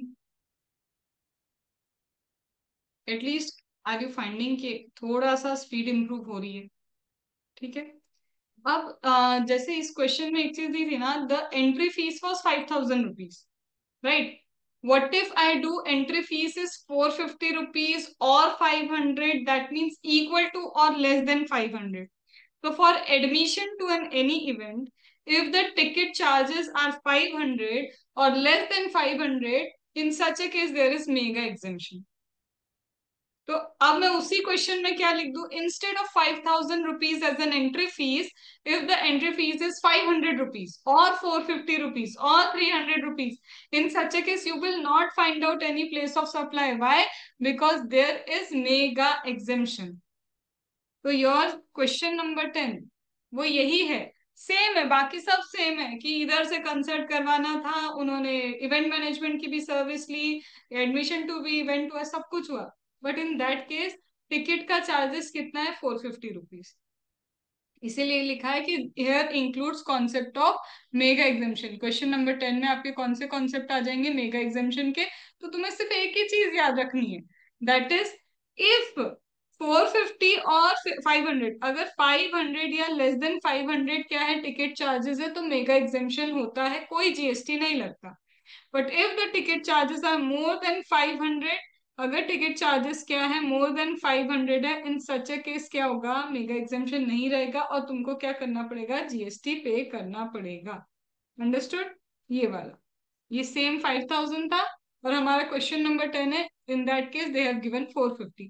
तो अब मुझे क्या करना चाहिए एग्जाम टाइम पे? कौन सा क्वेश्चन चूज करना चाहिए? Obviously I will choose this question जिसमें मेगा एग्जामेशन भी देके रखा होगा। अंडरस्टूड? बाकी सब सेम है कि ये भाई फिर से ये क्लासिकल सिंगर थे, इनकी इच्छा थी कि दे वांट एन कंसर्ट वगैरह करना है, इवेंट मैनेजमेंट कंपनी को कांटेक्ट किया, इवेंट मैनेजमेंट कंपनी ने अकोमोडेशन बुक किया, फिर उन्होंने एंट्री फीस कितनी कितनी रखी वो सब बता के रखा। एक बार 5,000 रखी, और क्या होगा अगर ये फीस होती 450? मतलब समझ रहे, everything is there, only one point of mega examination they have given. Done? तो क्या इंपॉर्टेंट है? Question 10 is important in case of exam, जिसमें सब कुछ कवर हो जाएगा। ठीक है? डन? चलो अभी आते हैं वापस। Question number 8 is again same, ऐसा क्वेश्चन आप कर चुके हो, सेम पेस का ये क्वेश्चन है। इसमें बताना है इंटर स्टेट है, इंटर स्टेट है क्या है? ये बिल टू शिप टू का ही क्वेश्चन है जो अभी किया था ना, same question bill to ship to का, बट उसने प्रॉपर पूछा था प्लेस ऑफ सप्लाई क्या है, इंटर स्टेट है या इंट्रा स्टेट है, तो सीजीएसटी लगेगा या आईजीएसटी लगेगा। यहाँ पे इसने इस फॉर्मेट में सेम चीज पूछ के रखी हुई है। देन चलो अब मुझे तुमको ना सेवेंथ वाला देखो, ये ना सेवेंथ में जो सेकंड वाला केस है, एज आई टोल्ड कि ये सीए फाइनल का है because it is related to section number 30। immovable property related when either recipient or supplier is outside India, कोई एक या तो recipient या supplier outside India होगा, तो that will be covered in your section number 13। Chances of coming in exam नहीं आएंगे क्योंकि ये क्वेश्चन ही सीए फाइनल का है और सीए फाइनल से ही उठाया हुआ है। ठीक है? तो एमटीपी में ये लोग डाल देते, आएगा नहीं। बट समझो, अगर इन केस आपका रिसिपिएंट जो है, रिसिपिएंट आउटसाइड इंडिया होता है, तो प्लेस ऑफ सप्लाई क्या होता है? लोकेशन ऑफ इमूवेबल प्रॉपर्टी ही रहती है। फिर चाहे वो बाहर ही क्यों ना हो जाए, हमको फर्क नहीं पड़ता है। तो you have to learn this thing, और लर्न ही करना पड़ेगा because you do not have section 13, कि इन केस अगर आपका रिसिपिएंट भी इंडिया के बाहर है, तो what will be the place of supply? Place of supply होगा जहां पे इमूवेबल प्रॉपर्टी लोकेटेड है, फिर चाहे वो बाहर हो तो बाहर भी चलेगा। तो मैम जब बाहर होगी तो क्या होगा, उसको अभी डिस्कस नहीं करते, अभी ज्यादा बढ़ाते नहीं है इस चीज को। ठीक है? तो जस्ट लर्न कर लेना जो आने के चांसेस नहीं है। ठीक है? चलो अब आते हैं हमारे क्वेश्चन नंबर 10 के ऊपर। ये वाला भी क्वेश्चन आपने, ये फिर वही event management company related question सारे, की रजिस्टर्ड को दिया तो क्या होगा, अनरजिस्टर्ड को दिया तो क्या होगा, मतलब वही वही इवेंट मैनेजमेंट कंपनी, इनका खत्म ही नहीं हो रहा। ठीक है? ये वाला कौन सा है ma'am? This is bill to ship to. ये वाला कौन सा है? ये देखो बिल टू शिप टू का फिर वही क्वेश्चन है, they are repeating two sections again and again. Organising the event और your bill to ship to. अभी उनको यही दो चीजें समझ में आ रही। अब आ जाते हैं हम किसके ऊपर, ये section 10 as question 10 as I told same है, बस तुमको यहाँ मेगा एग्जाम्शन और मिल जाएगा। आते हैं 11th पे। अब 11th फिर किसके लिए है, इसमें कुछ कॉन्सेप्ट है नया अपने लिए। ठीक है, क्या लिखा है, मिस्टर जेड कहाँ है रजिस्टर्ड, हैदराबाद में। क्या किया उन्होंने, गुड्स प्रोक्योर किया, कहाँ से प्रोक्योर किया, चाइना से। और इसे सप्लाई कहाँ पे किया मैम, इसे सप्लाई कर दिया यूएस में। क्या कहना चाहते हो मैम, एक रजिस्टर्ड पर्सन जो इंडिया में है, चाइना से गुड्स लेता है और यूएस में क्या कर देता है, गुड्स सेल कर देता है। तो चाइना से लिए और यूएस में क्या कर दिए, सेल कर दिए। क्या ये कभी इंडिया में आए ये गुड्स, चाइना से लिए और क्या हुआ, यूएस में सेल कर दिया। A new point that you have to remember, again ये सीए फाइनल का तुम्हारे कोर्स में नहीं है, बट ये पॉइंट है। सबसे पहले तीन तरह की चीजें हैं जो मैं एक्स्ट्रा यहीं पे करवा रही हूँ, ध्यान सिर्फ इधर रखना और लिखते जाना। Again your schedule number 3 have 3 points, 3 point और होते हैं शेड्यूल नंबर 3 में, जिसको हमने नाम क्या दिया है, और एक्चुअल में मैंने ही नाम दिया है, आउट एंड आउट सप्लाई। अब ये आउट एंड आउट सप्लाई क्या होता है, आउट एंड आउट सप्लाई में बोलते हैं अगर एक नॉन टैक्सेबल टेरिटरी से आप क्या करते हैं, परचेस करते हैं, और एक नॉन टैक्सेबल टेरिटरी में उन चीजों को सेल कर देते हैं। लेने वाला भले ही रजिस्टर्ड पर्सन इंडिया में हो, बट बाहर से गुड्स लिए बाहर ही सेल कर दिए, तो again it is neither supply of goods nor supply of service covered in schedule number 3। क्या ये बात समझ में आ गई, तो बाहर की बाहर जब गुड्स चले जाएंगे, it would be neither supply of goods nor supply of service. Second, ma'am goods खरीदे, हाँ जी गुड्स खरीदे नॉन टैक्सेबल टेरिटरी से, मतलब नॉन टैक्सेबल टेरिटरी से हमने परचेस किए। अब मैम हम उसको लेके आ रहे थे, ये रहा हमारा पानी, हम सी रूट से या कहीं से भी क्या कर रहे थे, लेके आ रहे थे। जब हम इसको लेके आ रहे थे ना, तो पता है क्या हुआ, अभी आया नहीं, इंडिया की बॉर्डर तक नहीं आया ये, अभी इंडिया की बॉर्डर में नहीं आया, मतलब इंपोर्ट भी नहीं हुआ। और उससे पहले ही क्या हो गया, उससे पहले ही हो गया इसका हाई सी सेल। अब ये क्या होता है मैम, हाई सी सेल, हाई सी सेल का मतलब है कि जब समुद्र में ही था, इंडिया तक आए नहीं, उसी वक्त क्या हो गया, इसका सेल्स हो गया। तो ये आ तो रहे थे इंडिया तक, बट इंडिया तक आते आते भी बेचारे क्या हो गए, बिक गए। तो ये कहाँ बिक गए, मेरे इंपोर्टर के पास नहीं है ना, जिसने मंगवाया उसके तो नहीं रहे, title of the goods have been transferred. तो जब भी इन गुड्स को आप बाहर से परचेस करते हैं और इंडिया की बॉर्डर लाइन में आने से पहले ही उनको सेल कर देते हो, तब टैक्स तुमको थोड़ी ना पे करना है, जो नया ओनर है अगर वो इंडिया वाला है तो वो पे करेगा, और इंडिया के बाहर है तो ये तो फिर आउट एंड आउट सप्लाई हो गया। तो तुम्हारे लिए तो किसी भी केस में ये क्या हो गया, शेड्यूल 3 में cover neither supply of goods nor supply of service. Understood. तीसरा केस में जानबूझ के नहीं करवा रही, वो कस्टम में, और कस्टम तो है ही नहीं तुमको। ठीक है, तो दो चीज हो गई, एक हो गया when you purchase from a non-taxable territory and you sell to a non-taxable territory neither supply of goods nor supply of service। और अगर हाई सी सेल होता है तब भी क्या है, neither supply of goods nor supply of service। Understood. अब इसका मतलब मैम, ये वाला जो आपका क्वेश्चन है, ये तो वही बोल रहा है ना कि ये तो आउट एंड आउट सप्लाई हो चुका है। और जब मैम ये आउट एंड आउट सप्लाई हो गया, ये कहाँ कवर हो गया, शेड्यूल 3 में। और जो चीज मैम शेड्यूल 3 में कवर हो गई, तो वो तो सप्लाई ही नहीं रहा, और जब सप्लाई ही नहीं रहा तो उसका प्लेस ऑफ सप्लाई कैसे कैलकुलेट करोगे। अंडरस्टूड। फिर इसके बाद यहाँ पे और क्या बोला है, examine whether the said activity of goods by Z to customer in US is taxable। तो हमने बता दिया भाई टैक्सेबल तो नहीं है, क्योंकि neither supply of goods nor supply of service है।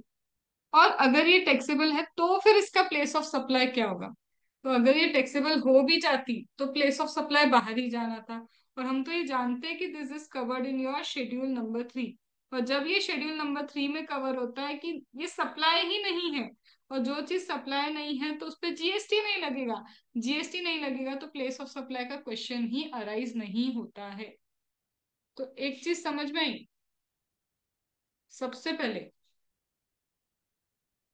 जरूरी नहीं है प्लेस ऑफ सप्लाई के ही क्वेश्चन दिखेंगे तुमको। It could be a mix of mega exemption. It could B कि तुम एक बार देख लो कि भैया वो सप्लाई बन भी रहा है या सप्लाई नहीं बन रहा है। तो कुछ भी हो सकता है, you have to identify. Understood? तो अपना दिमाग ऐसे मत रखना कि प्लेस ऑफ सप्लाई लिखा है तो it is only provision related to place of supply. It could be anything.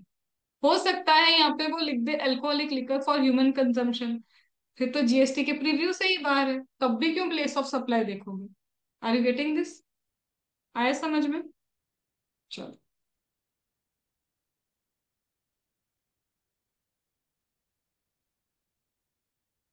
अब सेकंड वाला क्या है? सेकंड वाला तो ठीक है, देखते हैं। हो सकता है तुम्हें समझ भी आ गया हो। Priyank of Pune enter into agreement to sell goods to Bisht. तो प्रियांक और बिस्ट के बीच में भैया सेल एग्रीमेंट हो चुका है। While the goods were being packed in Pune, godown of Priyank, Bisht got an order from Shillong, ये कर्नाटक से, सॉरी कर्नाटक से उसको कुछ तो ऑर्डर आया, ठीक है। बिस्ट agree to supply goods to Sahil. अरे यार, फिर इसने किससे पूछा? इसने बोला प्रियंका के डायरेक्ट कहाँ पे पहुंचा दो, ये वाली चीजें कर्नाटक पहुंचा दो। मतलब बोलना क्या चाह रहे हो मैम? ये कहीं तो इसको डायरेक्शन आ गया थर्ड पर्सन से कि भैया गुड्स यहाँ से वहां पहुंचा दो। हम ले देके इनको एक ही चीज समझ में आ रही है, वो है इसका क्वेश्चन देना। देख लें एक बार। हाँ यार, ये तो वही है, bill to ship to model का क्वेश्चन है। अंडरस्टूड? तो अभी मुझे बताओ कि मैं अगर नहीं तुम्हें समझाना चाहूँ तुमको, मैं बार बार फिर भी क्या बोलना चाह रही हूँ? Organising an event, bill to ship to, ये दो पे इनकी जिंदगी चल रही है। पूरा भी मेरा क्वेश्चन बैंक खत्म होने आ रहा है, 3 क्वेश्चन और है, लेकिन मेरे को नया कुछ मिल नहीं रहा है इसमें। आई बात समझ में? तो किसके कीवर्ड्स अच्छे से होने चाहिए? वर्ड टू वर्ड क्या प्रोविजन होना चाहिए? बी। और वर्ड टू वर्ड प्रोविजन याद होना चाहिए, ऑर्गेनाइजिंग एन इवेंट। बाकी याद होना चाहिए, इतने के भरोसे नहीं जाना। बट क्वेश्चन वो सब पे पूछते हैं, पर क्वेश्चन देते यहाँ पे नहीं। वो डायरेक्ट क्वेश्चन कहाँ देंगे तुमको? एग्जाम में। तो हम एक्स्ट्रा क्वेश्चंस करेंगे इसके, ठीक है। अब एक क्वेश्चन मैं दे रही हूँ, पहले तुम 4 मिनट का ब्रेक ले लो, 5 मिनट का। क्योंकि आज तो मैंने ब्रेक ही नहीं दिया, तो तुम्हारे साथ पता नहीं क्या ही हो गया होगा। ठीक है, तो take a break of 5 minutes, then you have to do after the break question 12 पूरा खुद से अभी लिखना है। और एक और है क्वेश्चन नंबर 16। 12 और 16 करना है। 15 हम अभी 14 हम अभी नहीं कर पाएंगे, बिकॉज बहुत सारे ऐसे कॉन्सेप्ट है जो अभी दूसरे चैप्टर के जो हमने नहीं किए। तो क्वेश्चन 15 विल बी पेंडिंग, वो अभी पेंडिंग ही रहेगा। क्वेश्चन 14 पेंडिंग रहेगा। क्वेश्चन 14 के साथ क्वेश्चन 14 पेंडिंग रहेगा, not 15। Question 14 pending. And question 15 same है जो अभी हम कर रहे थे ना, Karnataka bill to ship to, वही क्वेश्चन है। तो अभी तुमको क्या लिखना है? 12 एंड 16 लिखना है। इसके बाद हमारा प्लेस ऑफ सप्लाई के डिस्कशन कराएंगे।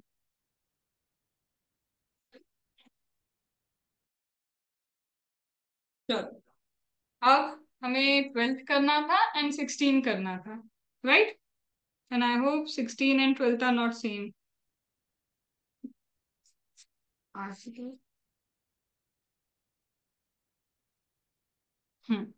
चलो, तो for both I will provide you 8 minutes are sufficient. ठीक है, 10 मिनट्स ले लो बस, ज्यादा। 10 मिनट्स आर सफिशिएंट। 10 मिनट्स के बाद वी विल जस्ट, हम समझ लेंगे किसमें क्या लिखा है। और place of supply most of पूरा हो चुका है हमारा। ठीक है, चलो स्टार्ट राइटिंग।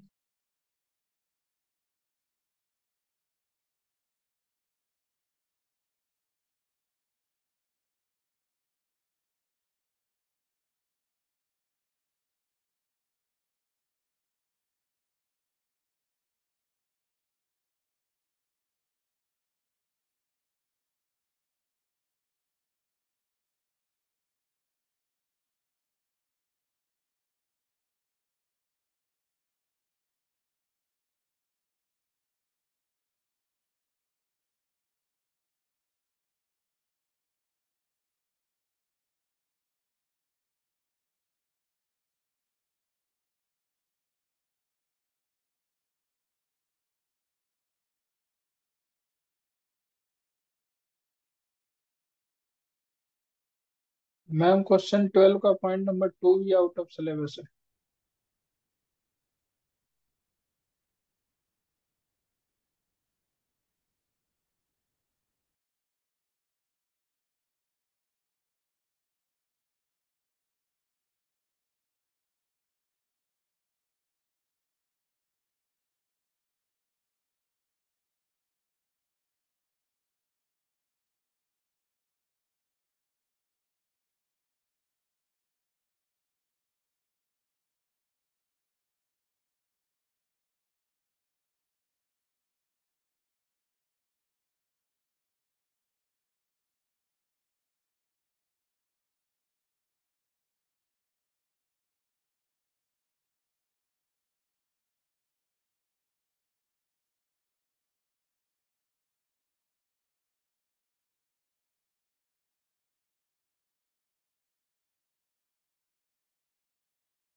डन? नहीं, अभी भी नहीं? कितना बचा है? हो गया? हाँ, चलो लेट अस डिस्कस ट्वेल्थ वाला पहले। अब फाइनली इन्होंने कुछ नया ट्राई किया और हमको अब क्या दिया है ट्वेल्थ में। मिस्टर साहूकर boards the new Delhi Kolkata train और गुड्स टेकन ऑन बोर्ड कहाँ है? न्यू दिल्ली। मेरे को और कुछ पढ़ने की जरूरत ही नहीं पड़ रही। Because the goods are provided on board, तो मेरे को पता है प्लेस ऑफ सप्लाई क्या है? Goods taken on board. अब मेरी बात सुनो, दिस आर इंडिपेंडेंट केसेस। यहाँ पे इतना लंबा चौड़ा लिखोगे, पहले प्रोविजन, फिर कनेक्टिविटी टू द क्वेश्चन, फिर उसके बाद कंक्लूजन, नहीं, क्योंकि ये ऑलरेडी अपने आप में 1 1 मार्क्स के हैं, तो उसके लिए इतना नहीं लिखना है। इसके लिए डायरेक्ट प्रोविजन लिखो। When the goods are taken on board, the place of supply is, section number के साथ, place of supply is goods taken on board in the above mentioned question, goods are taken on board at New Delhi, hence the place of supply is New Delhi. मतलब एक ही paragraph में आपको provision, connectivity, सब कुछ करके answer लिखना। अंडरस्टूड? चलो दूसरा, विद्युत प्राइवेट लिमिटेड, इसने इंपोर्ट किया है इलेक्ट्रिक फूड प्रोसेसर चाइना से for kitchen stores in Noida. विद्युत इज रजिस्टर्ड इन यूपी। अब बताओ इसमें क्या प्रॉब्लम है? ये वाले में ये इंपोर्ट कर रहा है। और एक चीज बताऊं, फिर ये सीए फाइनल का क्वेश्चन यहाँ पे डाला हुआ है इन लोगों ने। मतलब इनको इतना तो समझ में आना चाहिए कि section number 11 is not provided here. अब ये भाई साहब इंपोर्ट कर रहे हैं, तो इंपोर्ट ऑफ गुड्स के केस में क्या होता है? इंपोर्टर की लोकेशन आती है। ठीक है, तो अब यहाँ पे क्या है, दिख रहा है? और क्योंकि इन्होंने सिर्फ देने के लिए क्या किए हुए हैं, क्वेश्चंस कहाँ के लेके रखे तुम्हारे सीए फाइनल के, तो ये सिर्फ तुम लोग रीड करते हुए चलोगे। इंपोर्टर की लोकेशन क्या है? Noida, that will be your place of supply. ठीक है, देन भोलूनाथ, नहीं, मिस्टर आत्माराम तुकाराम भिड़े, ठीक है, बैंक के मैनेजर, एक मेव। तो mister Atmaram, manager of bank, is transferred from Bareilly UP to Bhopal. ठीक है, बैंक के मैनेजर का ट्रांसफर हुआ है बरेली से भोपाल में। आत्माराम की फैमिली कहाँ है? कानपुर में है। उन्होंने हायर किया क्या? Goyal carriers of Lucknow. अब मैम ट्रांसपोर्टेशन होगा ना, गुड्स का ट्रांसपोर्टेशन इधर से उधर, बिकॉज शिफ्टिंग हो रही है ना, इनको शिफ्ट कर दिया। तो ये कहाँ से? यूपी से शिफ्ट हो गए भाई साहब। कहाँ पे शिफ्ट हो गए? कानपुर में, राइट, भोपाल में। तो अब इनकी मैम जब शिफ्टिंग हुई तो सामान इधर से उधर जाएगा। मतलब इसका मतलब मैम वो ट्रांसपोर्टेशन की सर्विस ले रहे हैं। हाँ, गुड्स हैंड ओवर करना, याद है? अब मैम ट्रांसपोर्टेशन ऑफ गुड्स में रजिस्टर्ड पर्सन को दिया तो क्या होगा? अनरजिस्टर्ड पर्सन को दिया तो क्या होगा? रजिस्टर्ड पर्सन है तो location of such person. But अगर मैम अनरजिस्टर्ड पर्सन है तो where the goods are handed over, याद है? जहाँ पे हम गुड्स क्या कर देते हैं? हैंड ओवर कर देते हैं। तो इस केस में क्या होगा? है तो ma'am service. Location where the goods are handed over क्यों लिया है? क्योंकि आत्माराम तुकाराम भिड़े हमारे जो है यहाँ पे unregistered person, not registered. Registered होता लोकेशन ऑफ सच पर्सन होती। अंडरस्टूड? समझ में आ गया? Then ma'am Bholunath, resident of new Delhi. New Delhi के भाई ने सेविंग अकाउंट खोला है दिल्ली ब्रांच में। ठीक है, बेस्ट बैंक, आफ्टर जो भी केवाईसी प्रोसेस है वो करने के बाद भाई का फाइनली बैंक अकाउंट खुल गया। अब वो चले गए अमृतसर में कुछ ऑफिशियल काम के लिए और वहां से मनी विड्रॉ किया है। अब याद करो, ये मैंने बताया था, बैंक ऐसी सर्विसेज भी देती है जहां पे you would not be having the person का एड्रेस, उसमें तुम्हारे पर्सन का एड्रेस नहीं होगा। जब पर्सन का एड्रेस तुम्हारे पास नहीं है तो लोकेशन ऑफ द सप्लायर ही रहता है तुम्हारा प्लेस ऑफ सप्लाई। तो इन दिस केस ऑल्सो तुम्हारा लोकेशन क्या रहेगा? यही, place of supply of the supplier. Understood? तो अब बेसिकली तुम्हें समझ में आ रहा है what you have to do in your place of supply chapter. तुम्हें अगर सारे के सारे कॉन्सेप्ट याद हैं तो एक्चुअल में एग्जाम टाइम पे क्वेश्चन करने की गलती नहीं करना, इसकी एटलीस्ट सिर्फ तुम्हें पता होना चाहिए। ये हो गया place of supply. But you should know mega examination आ सकता है, शेड्यूल 3 इसमें जोड़ सकता है। ठीक है,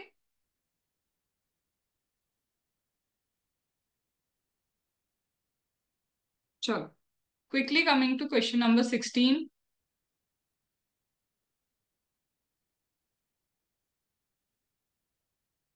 मिस्टर एक्स आर्किटेक्ट हैं, और जैसे ही इन्होंने आर्किटेक्ट बोला, मुझे इतना पता है ये इमूवेबल प्रॉपर्टी रिलेटेड सर्विस की बातें चल रही हैं। इन्होंने इंटीरियर डेकोरेटर की सर्विस वाई को प्रोवाइड की है। वाई कहाँ का है? न्यूयॉर्क का है, in relation to service located in New Delhi. Problem फिर क्या है? ये क्वेश्चन क्या है? रिसिपिएंट कहाँ है? Recipient of New York. मुझे समझ में आ रहा है क्या कि यहाँ पे फिर से इन्होंने जो दिया है, ये कौन सी चीज दे दी इन्होंने?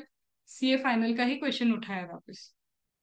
बेचारे, गलती हो जाती ना, गलती से मिस्टेक। उन्हें पता ही नहीं, मासूम है सीए आईसीआई वाले, कि सीए इंटर वालों को सेक्शन 13 नहीं एप्लीकेबल है। तो what you have to do, बस पढ़ के चलो। इसको कुछ नहीं कर सकते बिकॉज यू डोंट हैव, ये नहीं आएगा तुमको। ठीक है। मिस्टर ए चार्टेड अकाउंटेंट कहाँ रजिस्टर्ड हैं? कोलकाता में। सप्लाई कर रहे हैं सर्विस अपने क्लाइंट को भुवनेश्वर में। अब ये चीज मुझे बताओ, है तो ये सर्विस, पर मैम ये कोई स्पेसिफिक सर्विस है? ये 12(2) वाली सर्विस है? ये स्पेसिफिक नहीं है, 12(2) वाली सर्विस है। और 12(2) में क्या लिखा है? रजिस्टर्ड को प्रोवाइड करोगे तो लोकेशन ऑफ सच पर्सन, और अगर अनरजिस्टर्ड पर्सन है तो इन सच केस हमको क्या लेना पड़ेगा? या तो एड्रेस होगा, और एड्रेस नहीं है तो लोकेशन ऑफ अगेन रिसिपिएंट। ठीक है। देन ये हो गया सेकंड। सेकंड का है, क्योंकि मैम सामने वाला क्या है? सामने वाला रजिस्टर्ड है, तो यहाँ तो सीधे सीधे लोकेशन ऑफ सच पर्सन। यहाँ देखो ना, डायरेक्ट आंसर लिख रहे हैं एक एक नंबर के लिए, ज्यादा प्रोविजन नहीं, कुछ नहीं। फिर थर्ड वाला मैम क्या है? A B C of Patna, फिर इंपोर्ट कर लिए गुड्स। अब इनको कौन समझाए कि गुड्स इंपोर्ट तो हुए हैं, बट ये सीए फाइनल का ही क्वेश्चन है। ठीक है। तो अगेन इसको अभी हम क्या करते हैं, रीड करके ही चलेंगे। Mister x registered in Guwahati has availed landline service BSNL. याद आ गया ये कौन सी सर्विस है? टेलीकम्युनिकेशन की सर्विसेज है। और ये टेलीकम्युनिकेशन की सर्विस इंस्टॉल की गई है कोलकाता में, और बिलिंग एड्रेस गुवाहाटी। और हम जानते हैं पोस्टपेड अगर है तो बिलिंग एड्रेस चाहिए, और जहां बिलिंग एड्रेस होगा वही उसका प्लेस ऑफ सप्लाई होगा। आ जाओ फिर से। मैम यहाँ पे कोलकाता क्यों है? फिक्स्ड कम्युनिकेशन लाइन जहाँ पे, वहां पे। और अगर बिलिंग एड्रेस की बात करेंगे तो बिलिंग एड्रेस के केस में क्या आएगा? पोस्टपेड अगर लिखा है तो इन दैट केस बिलिंग एड्रेस आपका प्लेस ऑफ सप्लाई होगा। अब मैं एक बार फोर्थ को वापस से पढ़ती हूँ। फोर्थ वाले में क्या लिखा है? ये रजिस्टर्ड गुवाहाटी में है, और इन्होंने अवेल क्या की? लैंडलाइन सर्विस अवेल की है। टेलीफोन को उनके घर कोलकाता में ही इंस्टॉल किया गया है, लेकिन बिलिंग एड्रेस यहाँ पे है। जब ये दो चीजें चीख चीख के तुमको बता रही है कि ये लैंडलाइन सर्विस है, मतलब सर्किट डला होगा, प्रॉपर वायरिंग की गई होगी, तो यहाँ पे कहीं से कहीं तक we can not assume postpaid just because ये वर्ड दिया है बिलिंग एड्रेस। क्योंकि यहाँ पे क्या मेन चीज है कि इंस्टॉलेशन कहाँ हुआ, लैंडलाइन सर्विस कहाँ डली, वो इम्पोर्टेंट है। पर अगर ये सब लिखने के बाद वो स्पेसिफिकली बोले ना कि it is a postpaid service, तब तुम लिखोगे बिलिंग एड्रेस। अंडरस्टूड? देन इसके बाद आते हैं एक्स।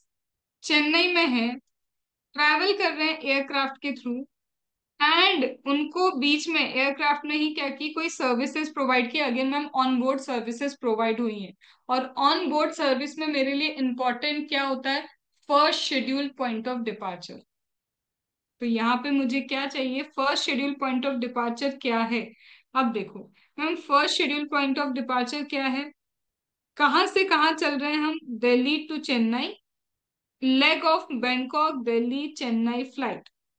अब इसका मतलब क्या ma'am? First schedule point of departure क्या है हमारा यहाँ पे? तो यहाँ पे मेरे को बैंकॉक लिखा हुआ दिख रहा है। क्यों? क्योंकि देखो, तुम्हारी गाड़ी कहाँ से चली? एयरक्राफ्ट चला बैंकॉक से, फिर दिल्ली जाएगा, फिर चेन्नई जाएगा, ऐसे। अब बैंकॉक इंडिया में है कि बाहर है? आजकल तुम बता दो मेरे को, इंडिया या बाहर? भले ही बाहर है, लेकिन मैम प्लेस ऑफ सप्लाई क्या हुई? उन्होंने सिंपल बता दिया, first schedule point of departure Bangkok जा रहा है, तो प्लेस ऑफ सप्लाई बैंकॉक है। क्योंकि सर्विस इंडिया के बाहर जा सकती है, लेकिन जब रिसिपिएंट या सप्लायर इंडिया से बाहर चले जाए तो सेक्शन नंबर 13 आता है। Understood? Then mister X Kolkata, online ticket खरीदी है उन्होंने पार्क के लिए। अरे ऑनलाइन टिकट खरीदने से क्या मतलब है? पार्क कहाँ पे लोकेटेड है? वही उसका क्या है? Place of supply. अंडरस्टूड? तो Mumbai will be the place of supply in case of this park. Mister Z एक अनरजिस्टर्ड पर्सन, फिर वही कुरियर सेंड कर रहा है दिल्ली से तमिलनाडु, और हमको पता है कुरियर अगर अनरजिस्टर्ड पर्सन सेंड करता है तो कहाँ उसने हैंडओवर किया है वही इंपॉर्टेंट होता है। तो देखो पहला वाला तो था कहाँ पे मेरा पार्क सिचुएटेड है, और दूसरा इन भाई साहब ने हैंडओवर कहाँ किया है वो वाली प्लेस मेरे लिए इंपॉर्टेंट है। देन आता है मेरा लास्ट सेकेंड, एक्स एक रजिस्टर्ड पर्सन है रांची का, शेयर्स खरीदे उसने ब्रोकर से। ये तो कुछ याद आ रहा है, मैंने स्पेसिफिकली बोला था banking service include stock broking service also. ठीक है, अब पूरा पढ़ते हैं। एक्स एक रजिस्टर्ड पर्सन है, उसने शेयर्स खरीदे हैं ब्रोकर से। डिटरमाइन ब्रोकरेज के लिए प्लेस ऑफ सप्लाई क्या है? तो याद है यहाँ पे क्या करना है? बैंक के केस में स्पेसिफिकली अगर तुम्हारे पास एड्रेस नहीं है तो जो सप्लायर है उसका एड्रेस, और अगर एड्रेस है तो जो रिसिपिएंट है उसका तुम्हारा क्या हो जाएगा? एड्रेस। तो यहाँ पे क्या, स्टॉक ब्रोकर सर्विस क्या है? हमको लोकेशन ऑफ रिसिपिएंट अगर रिकॉर्ड में है तो वो लेना है, और रिसिपिएंट की लोकेशन रिकॉर्ड में नहीं है तो सर्विस प्रोवाइडर की लोकेशन लेनी होती है। डायरेक्ट आंसर उस बेसिस पे हमको लिखना है। अब क्या है यहाँ पे मेरे को पता है कि कहाँ पे है, यस मुझे उसका एड्रेस समझ में आ रहा है कि ये रांची का बंदा है, तो मेरे लिए तो प्लेस ऑफ सप्लाई वही हो गया लास्ट। फिर यहाँ पे एक कॉन्ट्रैक्ट एंटर किया एयरलाइन कंपनी से for supply of biscuit for further supply by airline to passenger. ये कुछ समझ में आ रहा है? गुड्स टेकन ऑन बोर्ड है, ऑन बोर्ड तुमको गुड्स बिस्किट प्रोवाइड किए जा रहे हैं, और गुड्स को लिया कहाँ पे? लखनऊ में ऑन बोर्ड लिया है। तो मुझे भी समझ में आ गया है कि जब लखनऊ में ऑन बोर्ड लिया है तो मेरे लिए क्या होगा? Lucknow will be the place of supply. Understood? This completes your place of supply. लेकिन मन को सुकून कब मिलेगा? जब एक्स्ट्रा क्वेश्चन कर लेंगे कि सब कुछ एक एक बार हो गया अपनी। ठीक है, तो tomorrow I will be providing you the extra question, solve करके रखेंगे, और रिवीजन वीडियो में तुमको वो एक्स्ट्रा क्वेश्चन का डिस्कशन मिल जाएगा। ठीक है, टुडे आई वाजंट वेल तो आरसीएम का मैं रिवीजन वीडियो नहीं रिकॉर्ड कर पाई, तो कल मैं रिकॉर्ड करके आरसीएम का revision video along with that extra questions of RCM वो हम वहां पे क्या करके रखेंगे? डिस्कशन करके रखेंगे। ठीक है, चलो। मैम